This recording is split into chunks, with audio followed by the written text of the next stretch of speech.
Professor Abdul Latif Delhi से अलीगढ़ साहित्य सम्मेलन में भाग लेने आए थे। सम्मेलन खत्म होने के बाद बाकी लोग लौट गए, लेकिन प्रोफेसर 3 दिन अपने रिश्तेदार के घर ठहरे। गाड़ी के आने में 15-20 मिनट बाकी थे।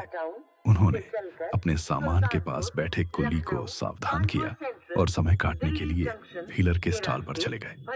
पत्रिका पढ़ते हुए उनकी नजर स्टॉल के दूसरी ओर खड़ी एक बुर्कापोश औरत पर पड़ी, जिसका चेहरा नकाब के बावजूद आकर्षक लग रहा था।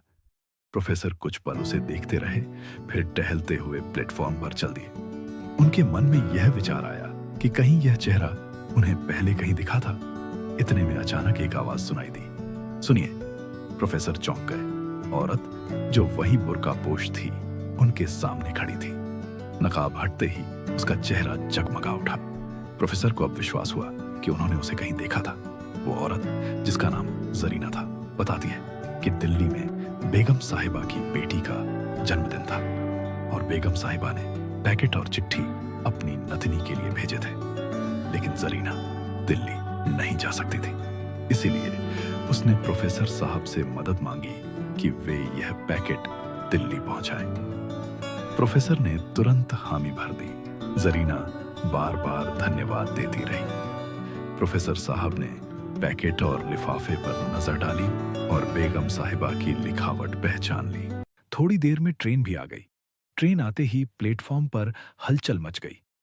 प्रोफेसर अब्दुल लतीफ ने कुली को सामान संभालने को कहा और जरीना को जाते हुए देखा। गाड़ी में बैठने के बाद भी उनका मन उसी नकाबपोश औरत की ओर अटका रहा। वही नजाकत, वही रहस्य। उन्हें लग रहा था जैसे यह चेहरा उन्होंने पहले कहीं देखा। दिल्ली पहुंचकर उन्होंने पैकेट सावधानी से अलमारी में रखा और बेगम फातिमा को फोन किया। उधर उनकी बेटी सुरैया ने बताया, आज मेरा जन्मदिन है। प्रोफेसर मुस्कुराए। तोहफा तो तुम्हारी नानी ने भेजा है। शाम को ड्राइवर भेज देना, मैं दे दूंगा। शाम को दरवाजे की घंटी बजी।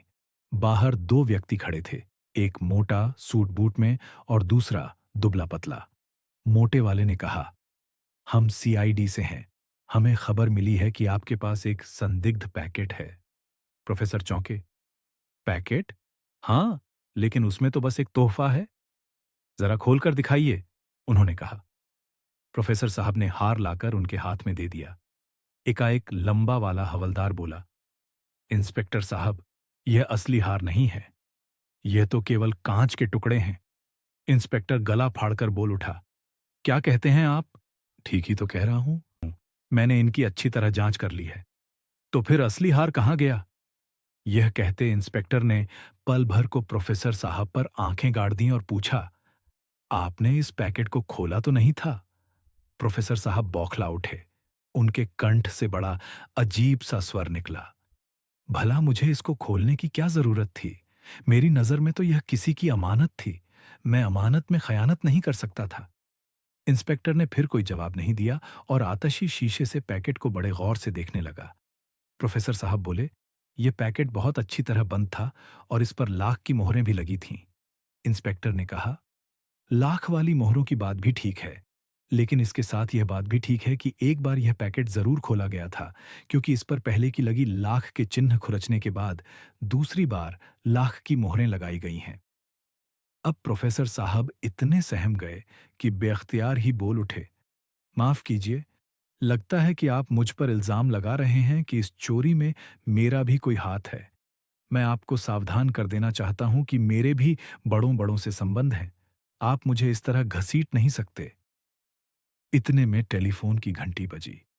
प्रोफेसर ने रिसीवर उठाया तो दूसरी ओर से किसी ने कहा, असली हार मिल गया है, चिंता की बात नहीं। दोनों आदमी एक दूसरे को देख मुस्कुराए और बोले, तो अब मामला साफ है। उन्होंने माफी मांगी और जल्दी से चले गए। प्रोफेसर को राहत तो मिली, पर मन में बेचैनी बनी रही। अगले दिन जब वे बेगम फातिमा के घर पहुंचे तो वहां असली इंस्पेक्टर जगमोहन मौजूद था। वह बोला, प्रोफेसर साहब, कल जो 2 लोग आपके घर आए थे वे हमारे नहीं थे। असल में वे ठग थे, चतुरलाल और उसका साथी, देश के सबसे चालाक अपराधी। प्रोफेसर साहब बिल्कुल हक्का बक्का रह गए। पहले तो फातिमा बेगम ने इंस्पेक्टर को हार के बारे में बताया और इसके बाद प्रोफेसर साहब ने पिछली शाम की सारी कहानी कह सुनाई। इंस्पेक्टर मुस्कुराकर बोला, कल जो इंस्पेक्टर आपके पास आया था, वह जाली जगमोहन था। असली मैं हूं। उसके पास आइडेंटिटी कार्ड भी जाली था। जो हुलिया आपने उसका बताया है, उससे पता चलता है कि वह देश का मशहूर ठग चतुरलाल है। मेरे ख्याल में आपको जरीना ने असली हार दिया था। ये लोग भी जरीना के साथी होंगे। कल शाम इन्होंने आपसे असली हार ले लिया और उसकी जगह नकली रख दिया।